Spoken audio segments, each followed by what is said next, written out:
Jadi 1 Yohanes 5 ayat 6 sampai 12. Inilah dia yang telah datang dengan air dan darah, yaitu Yesus Kristus, bukan saja dengan air, tetapi dengan air dan dengan darah.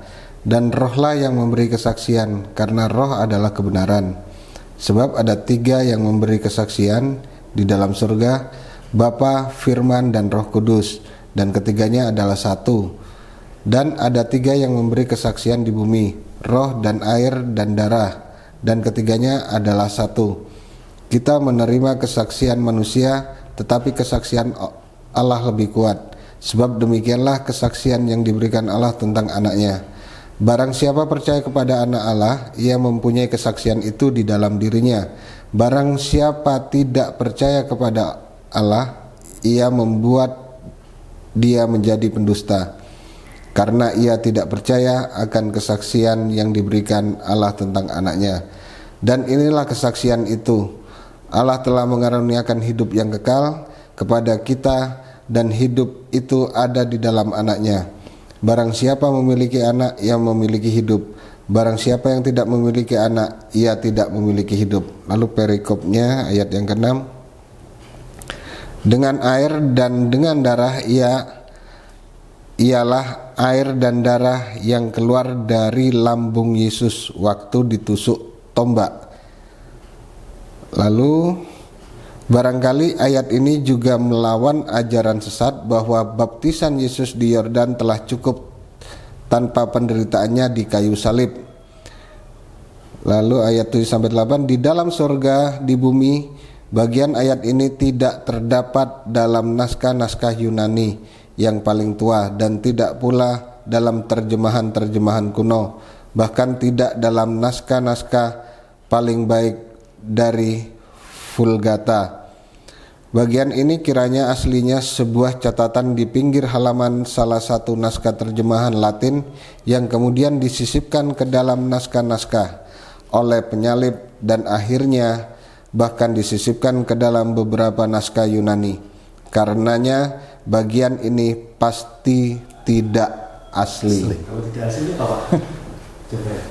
Palsu. Nah, sudah siap tanpa paksaan? Sudah.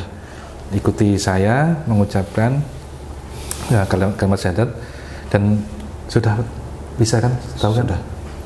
Ya, akan lebih ahsan kita jabat tangan. Bismillahirrahmanirrahim.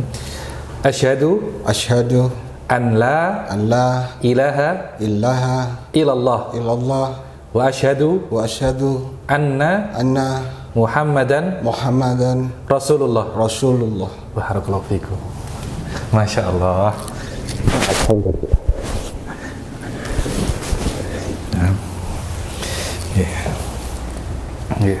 Kemudian kita baca lagi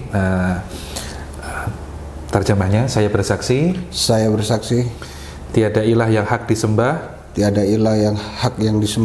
kecuali Allah, dan saya bersaksi Muhammad adalah utusan Allah. Ya, barakallahu fikum. Jadi syahadat itu, meskipun kita mengucapkan dengan bahasa yang lain, itu tidak memasukkan seseorang ke dalam Islam.